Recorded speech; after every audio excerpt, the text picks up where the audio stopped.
Magandang araw mga kaibigan. Pag-usapan natin ngayon ang pahayag ng Palace Press Officer, Yusek Claire Castro, tungkol sa plano ng iba't ibang grupo ng OFWs na hindi magpapadala ng remittance dito sa Pilipinas. Ang tawag nila Zero Remittance Week. So, may pahayag po ang Yusek Claire Castro tungkol nito. So, sa Philippine News Agency, remittance stoppage won't just affect government, Palace warned. So, may babala. Malacanang on Tuesday warned that the planned Zero Remittance Week by certain groups of OFWs supporting detained former President Rodrigo Duterte could have repercussions beyond the government.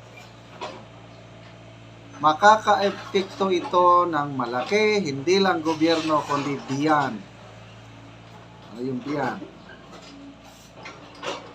In a press briefing, Presidential Communications Yusek and Palace Press Officer Claire Castro appeal. Ayun, nagmakaawa. First time ata na marinig ko na nag-appeal siya. Nagmakaawa. Appealed for calm after groups like Maiso Croatia in Europe dared plans about a supposed week-long remittance stoppage in protest of the arrest of Duterte by the Interpol and his eventual imprisonment in The Hague, Netherlands. Castro said the government was just enforcing the law in allowing the arrest of Duterte, who is facing crimes against humanity charges before the International Criminal Court for his bloody war on drugs. Ito yung exact statement ng Yusek. Of course, mas gugustuhin po natin na maging mahinahon ang bawat Pilipino sa ganitong klasing isyo. Yan. Grabe nagbago na ang ihip ng hangin ng ating Yusek. Dati-dati matapang bardagulan. Palengke style. Laban sa laban, sinisira ang mga Duterte. Pagdating dito, Zero Remittance Week, nako, kalmado na siya. Mahinahon lang po tayo, mga kababayan. Sana po ay malaman din po nila na ang pamahalaan at ang gobyerno ay tumutupad lamang sa ating batas. Anong batas? Umiiral nga ang batas natin dito. Umiiral ang ating justice system. Bakit nyo ipinagkanulo ang dating Pangulo? Yun ang kinagagalit ng mga kababayan nating OFWs. Nasasaktan po sila. Tingnan nyo yung sakit na nararamdaman nila, gumastos po sila ng malaki. Nagbiyahe galing sa iba't ibang bahagi ng Europe, Amerika, gumastos ng malaki, nagbiyahe papuntang The Hague, Netherlands para mag-attend sa Grand Rally noong March 23. Sana maintindihan po rin ninyo na maraming nagmamahal na OFWs kay PRRD. Makarelate sana kayo sa damdamin ng mga OFWs.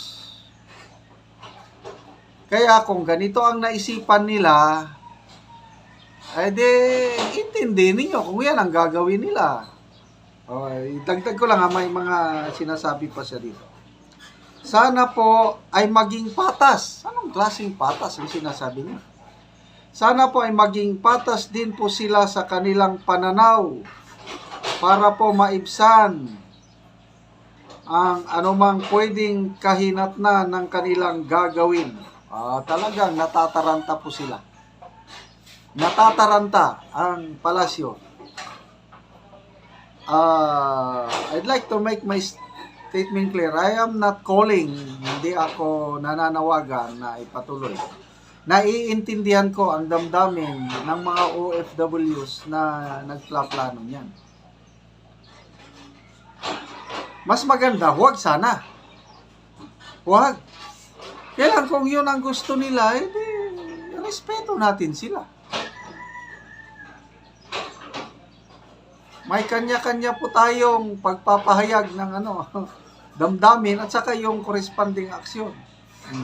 Sana po ay maging patas. Paano maging patas na nasasaktan nga sila sa kanilang pananaw? While Castro emphasized the importance of peaceful dialogue, she also pointed out the broader impact of the remittance halt, especially to families dependent on financial support from their loved ones abroad. Kung hindi po sila magkakaroon at hindi sila magre-remit ng kanilang mga maaring ipadala sa pamilya nila, hindi lamang po gobyerno ang maapektuhan, pati ang kanilang pamilya. Of course, maapektuhan ang kanilang pamilya, but that's the risk. Alam nila maapektuhan dahil pamilya nila Kaya nga nag-OFW sila, nagtrabaho, malayo sa pamilya, para sa pamilya. Alam nilang maapektuhan ang pamilya nila. But then, dahil nga sa sakit na nararamdaman nila, it's their way of protesting. Sana maintindihan po ninyo ang saloobin ng ating OFWs na kung gagawin man nila yan, it's their choice. Talaga pong maaapektuhan ang gobyerno pag ang gumalaw mga OFWs. Dito, Maisog, Cruisa lang ang nabanggit. I don't know ang ibang mga OFWs sa ibang countries kung may ganito ba silang balak. Malapit na po ang birthday ng Pangulo. Anong sabi ng Yusek Castro? Kantahan daw ng happy birthday. Kaya lang, galing ba sa puso ang pagkanta niya ng happy birthday o may halong, I don't know. Mga kaibigan, salamat sa inyong pagsubaybay sa ating mga videos at nakakatulong kayo ng malaki sa tribong Talaantig. Dahil ang sweldo natin ay tinutulong sa tribo. Namimigay tayo ng yero at pako para ma-repair ang sira-sirang bahay ng tribong Talaantig sa Bukidnon. Panoorin nyo ang video na ito. Sad ni si tatay ang natagaan og yero. Og nagpatukod ni siya og bag-ong balay. Og atong makita mo na ni ang iyang gipatukod nga balay. So natagaan siya og yero. Maayo na gid ni ang iyang balay karon kung maka-atop na siya kay nindot naman ang iyang balay kay bag-o naman siya og tukod. Karon unsa ang inyong maistorya nga karon abot na ang inyong ngero? Nakatukod na mog balay. Dako na kayong among pasalamat sa naghatag aning sin. Para among ibalay sa among balay nga tuluan na. Ingon na ang akong katigwalangon karon pa mi natagaan og sin. Oo. So nalipay ka. 56 lang akong edad. Oo. Kaya pa mi nakadawat sa Idabang. Oo. Salamat Lord kay Salamat po sa napili mi sa nag-sponsor ko panalangin sa Ginoo. Nagdala ani nga kuan para makaabot sa amo Lagi. So karon maayo na gyud ang inyong balay kung makaatop na mo kay di na mo matuluan. Atop Oo. dili namin gaulanan. Oo. Ay nang among pagtulog. Ang kasinatian nimo anti sa una nga kadtong inyong balay nga tulo nga inyong gibungkag unsa man to? Ay pakamatag yun mi kung gaulan na kay gapanalo dad sad mi og kuan langana para nili may magbanaw Oo. sa ulan. Lagi kadtong mo ni mi diri anti nga ang imong planggana puno kayo og tubig. Oo. Kay Ay, natagaod to nga ulan. Kay dagan man to nga ulan. Oo, so karon natagaan naman mo og sin. Salamat good. Oo. sa pagkuan sa video. Mm. Karon mo na ni ang balay ilang ante ug nagpasalamat siya sa Ginoo ug sa nag-sponsor ani sa nagatan-aw sa video. Salamat sa inyong pagtabang nga sukad daw sa pagkatigulang ni ante karon pa nakadawat O sa ginabang tabang nga naluyan sa naluyan siya sa Ginoo. Ug salamat sa nagtabang daw niini.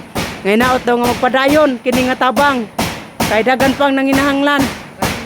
Oo. kay natigulang nami ay pami nakadawat. Lagi. Oo. So makabalay na kanti og bago. Mora tante, salamat. Salamat. Oo.